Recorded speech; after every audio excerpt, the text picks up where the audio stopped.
न, राहुल गांधी और ये गांधी परिवार, मैं समझता हूं भारतीय जनमानस को, और आज, सिर्फ आज नहीं ये गलत कर रही है, गलत कर रहे हैं ये परिवार इमरजेंसी में भी गलत किया। इमरजेंसी में भी जनता के मूड को पढ़ने में नाकामयाब रही, लगा दिया। ये और बात है कि 1980 में फिर दोबारा जीत करके आ गए और थंपिंग मेजोरिटी से आए। वो इसकी वजह से ये नहीं थी कि कांग्रेस पार्टी जीत करके आ गई, इसकी वजह ये थी कि जिन्होंने उनको सत्ता से हटाया 74 के बाद, जो 77 में चुनाव हुआ, जो जनता पार्टी, जो ज्वाइंट जनता पार्टी की जो सरकार बनी थी, वो अपने कुनबे को एकजुट नहीं रख पाई, उसमें विरोध हो गया, उसमें कॉन्फ्लिक्ट हो गया, और उसका नतीजा ये हुआ कि जनता को लगा कि अरे साहब ये लोग कुछ नहीं चला पाएंगे, इससे बेटर वही थी, कांग्रेस पार्टी ही ठीक थी, इंदिरा गांधी ही ठीक थी। और इंदिरा में कम से कम सेल्फ करेक्ट करने की बहुत जबरदस्त क्षमता थी। वो जनता के बीच गई और उन्होंने खुद को फौरन करेक्ट किया, वो जनता से कनेक्ट भी कर रही थी। वो लीडरशिप आप राहुल गांधी में नहीं देख सकते हैं, वो प्रियंका गांधी में नहीं तलाश सकते हैं जो इंदिरा में थी। तो इंदिरा जी ने जो 77 में गलती हुई इंदिरा से इमरजेंसी के बाद, वो गलती इंदिरा ने दुरुस्त किया 1980 में, और तब वो जीत करके आई। लेकिन ये इंदिरा कांग्रेस वो इंदिरा कांग्रेस नहीं, अब तो सिर्फ कांग्रेस आई ही है, लेकिन वो इंदिरा कांग्रेस नहीं है जिसमें इंदिरा थी फ्रंट फुट पे, इंदिरा जैसी शख्सियत फ्रंट फुट पे खेल रही थी, वैसी शख्सियत अब कांग्रेस पार्टी में नहीं है। ठकुर सुहाती करने वाले लोग हैं, और कांग्रेस को वो राहुल गांधी को, कम से कम राहुल गांधी ने एक एक करके अपने नेताओं को, और मैं तो ये कहूंगा कि जो भी उसमें उस तरह से थे पैरासाइट ही हैं, उनको अगर इन्होंने दरकिनार किया तो किया, लेकिन ये कोई नया नैरेटिव नहीं चुन पा रहे हैं नरेंद्र मोदी के खिलाफ। अब कहां से इनकी रणनीति बनती है? कोलंबिया यूनिवर्सिटी में या हार्वर्ड के कुछ इंटेलेक्चुअल इनके साथ आ जाते हैं, वो इनको बताने लगते हैं कि साहब नरेंद्र मोदी को वोट चोर कहना शुरू कर दो। पहले चौकीदार चोर कहा, नहीं चला, वोट चोर चलना शुरू हुआ, नहीं चला, और इनको तब तक लोग बोलते रहे वोट चोर है, वोट चोर है, वोट चोर है। वोट चोर का ये नैरेटिव लेकर के बिहार पहुंचे, और बिहार में जो इनका सबसे बड़ा एलाई है, वो वोट चोर के नैरेटिव पर यकीन नहीं कर रहा। उनको कन्विंस करने की कोशिश की, उनको पता है कि ये वोट चोरी जो हम बोल रहे हैं, जनता को हम, क्योंकि हम पावर में नहीं हैं, लेकिन हम एक अच्छे नेता हैं और हमारी पार्टी की एक साख है, एक खास वर्ग तक हमारी पहुंच है, तो वो सुन तो लेती है, लेकिन ये वोट चोरी पूरे बिहार के जनमानस को आंदोलित कर देगा, ये नहीं हो रहा है। उन्होंने अपने तरीके से कांग्रेस पार्टी को समझाने की कोशिश की, वहां के जो लोकल अलाई थे, मतलब आरजेडी, तेजस्वी यादव ने समझाने की कोशिश की, और ये नतीजा ये हुआ कि जब तेजस्वी और राहुल गांधी ज्वाइंट यात्रा निकाल रहे थे, तो जब लग गया, और इस बात को समझने में कोई गलती नहीं की लालू यादव ने। लालू यादव बहुत ही पॉलिटिकली शार्प पॉलिटिशियन है भारत में, उन्होंने फौरन समझ लिया कि ये मामला गड़बड़ हो रहा है। तो एक तरफ वोट चोरी वाला जो नारा, जो यात्रा चल रही थी, उसमें साथ तो गए, लेकिन दूसरी बार जो यात्रा निकली वो आरजेडी की अकेली यात्रा निकली, उसमें राहुल गांधी को उन्होंने निमंत्रण नहीं दिया।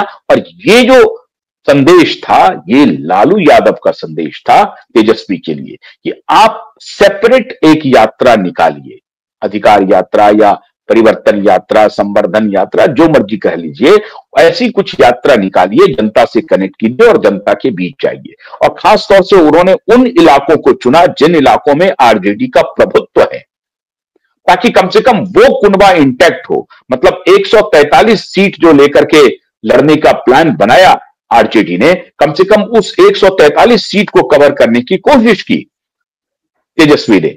इसका मतलब यह हुआ कि तेजस्वी को इस बात का भान हो गया था कि कांग्रेस हमारे लिए लायबिलिटी है, और इसलिए कांग्रेस इस बार कुछ कहती रही कि हम 70 सीट दीजिए, 70 सीट दीजिए। आरजेडी नहीं स्वीकार की 70 सीट के फॉर्मूले को। खैर 58 सीट उसके बाद भी ले लिया, और अब तो स्ट्राइक रेट देख ही रहे हैं, 5 आएगा कि 4 आएगा वो कहना मुश्किल है, शाम तक अभी पता चल जाएगा कि 5 सीट आया या 4 सीट आया। लेकिन नतीजा इसका क्या हुआ? नतीजा यह हुआ कि कांग्रेस पार्टी में विद्रोह हो गया। शकील अहमद खान ने पहले इस्तीफा दे दिया, अखिलेश सिंह अभी आकर के कह रहे हैं मुझे नहीं मालूम, अलावरू जी को सब कुछ मालूम होगा और हम लोग इस पर आकलन करेंगे। अब धीरे धीरे और बगावत बढ़ेगी।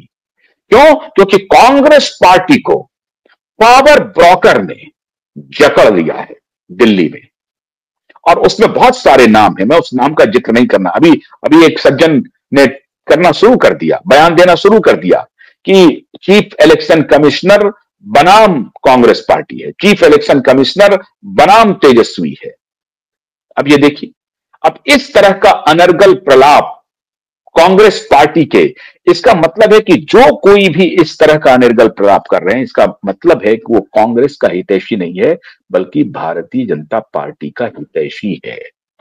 वो बीजेपी का आदमी है जो कांग्रेस में काम कर रहा है, पक्का मान के चलिए, क्योंकि वो कांग्रेस का हित नहीं कर रहा है। ऐसे साइकोफेंट, ऐसे बयानवीर जिससे कांग्रेस का नुकसान हो रहा है।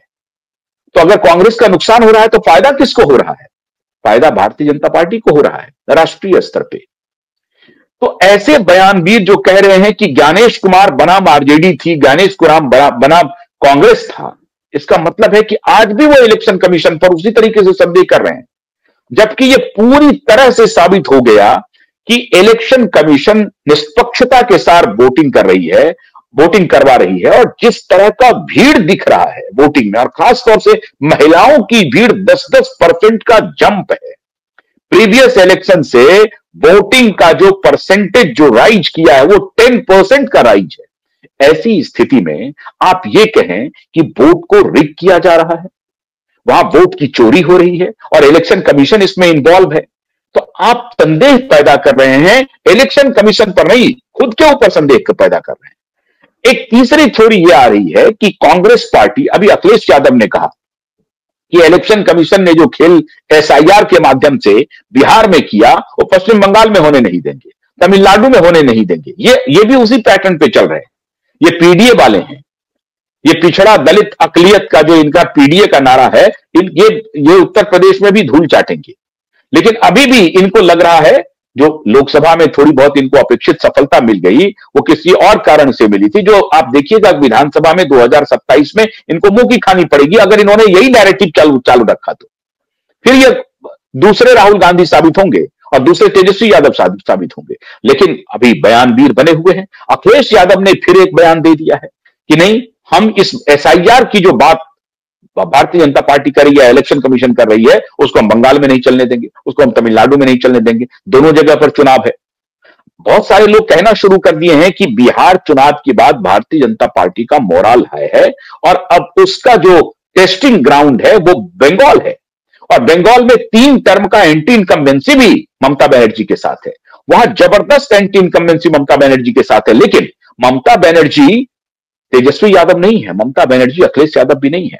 ममता बनर्जी एक सोशल कनेक्ट वाली, वोटर कनेक्ट वाली ग्राउंड लीडर है, जो हवाई चप्पल में चलती हैं, सूती साड़ी पहन करके चलती हैं और बेसिकली वो फाइटर हैं ऑन द स्ट्रीट।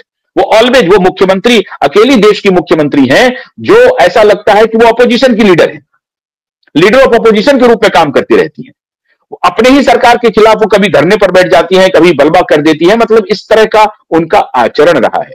वो रियल पॉलिटिकल एक पर्सनालिटी है जो जनता के बीच या जहां कहीं भी जनता से उनका डिस्कनेक्ट हो रहा है फौरन उसको करेक्ट करती है। वही इंदिरा गांधी वाला जो मैंने आपको 1980 का उदाहरण दिया कि इंदिरा गांधी ने जिस तरीके से 77 के बाद खुद को करेक्ट किया 1980 में और हारने के बाद दोबारा फुल मेजॉरिटी में सरकार बना ली, उसी प्रकार से ममता बनर्जी की भी वो क्षमता है। लेकिन ममता बनर्जी चुनाव जीतते जीतते शायद अब थक गई होंगी, या पश्चिम बंगाल का वोटर ये चाह रहा होगा कि एक बार अब सत्ता परिवर्तन किया जाए। बहुत लंबे समय तक ममता बनर्जी को हमने दे दिया, एक बार बीजेपी को भी देखा जाए।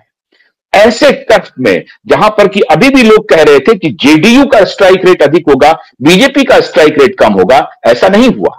बीजेपी का स्ट्राइक रेट अधिक है, जेडीयू का भी स्ट्राइक रेट अच्छा है, लेकिन बीजेपी अपने स्ट्राइक रेट को लगातार बनाए हुए है। अगर बीजेपी पूरे सभी सीटों पर चुनाव लड़ती तो आप मान लीजिए कि मुमकिन होता कि भारतीय जनता पार्टी अपने तय सरकार बना लेती। वो तो 101 सीट पर ही लड़ रही है, उस पर भी 90 प्लस जा रही है। अगर ऐसी परिस्थिति होती भारतीय जनता पार्टी की वो 140 सीट पर लड़ती तो 120-22 लाना बहुत मुश्किल नहीं है। लेकिन भारतीय जनता पार्टी अपने गठबंधन बिहार में उन्होंने निर्वाह किया। अभी मुख्यमंत्री कौन होगा ये फिर एक सवाल है। अभी तक तो मान के चलिए कि मुख्यमंत्री नीतीश कुमार ही होंगे, लेकिन अगर minus JDU Bharatiya Janata party की सरकार बन जाती है, तब भी शायद नीतीश कुमार ही मुख्यमंत्री होंगे। इसको कहते हैं गठबंधन धर्म, ऐसा प्रतीत होता है। या अगर नीतीश कुमार मुख्यमंत्री नहीं होते हैं, फर्ज कीजिए, तो नीतीश कुमार को कुछ ना कुछ ऐसा जरूर पद मिलेगा जिससे नीतीश कुमार के सम्मान में कोई कमी नहीं हो। लेकिन मुझे ऐसा प्रतीत नहीं होता है कि नीतीश कुमार बिहार की कुर्सी छोड़ेंगे, तो नीतीश कुमार ही मुख्यमंत्री बनेंगे और भारतीय जनता पार्टी उनके साथ गठबंधन धर्म का निर्वाह करेगी। अगर उनको बदलना भी होगा तो ये वक्त नहीं है। भारतीय जनता पार्टी इस बात को समझती है और जेडीयू भी इस बात को जानती है। कम से कम नीतीश कुमार ये जानते हैं कि इस वक्त शायद भारतीय जनता पार्टी ऐसा काम नहीं करेगी कि उनको बदल करके किसी और को मुख्यमंत्री बनाए। यह तभी होगा जब नीतीश कुमार स्वयं कहे कि हां, मैं अब इस पद से हटना चाहता हूं, मुझे कोई और भूमिका दिया जाए, और उस अर्थ में हो सकता है कि नीतीश जी के सम्मान में कोई कमी ना हो और भारतीय जनता पार्टी केंद्र में उनके लिए कुछ बड़ा विचार सोच रही हो, तभी वो ऐसा कर सकते हैं, मुख्यमंत्री की कुर्सी से अलग हो सकते हैं। अन्यथा बीजेपी और जेडीयू के अलायंस में कोई कोई घालमेल नहीं है। ये आप दूर दूर तक देखने की कोशिश मत कीजिएगा।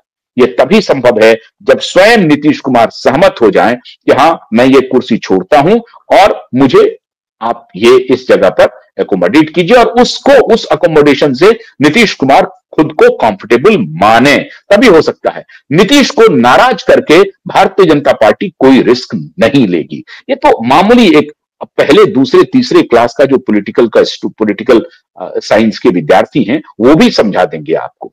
ऐसी गलती भारतीय जनता पार्टी नहीं करेगी। और अभी ही कुछ देर पहले मैंने आपको बताया कि बिहार चुनाव ने मोदी को बचा लिया है। मोदी को अभी राष्ट्रीय और अंतर्राष्ट्रीय फ्रंट पर लड़ाई लड़नी है और उसमें नीतीश का साथ बहुत जरूरी है। इसका प्रभाव आपको पश्चिम बंगाल में भी देखने को मिलेगा और तमिलनाडु में भी देखने को मिलेगा।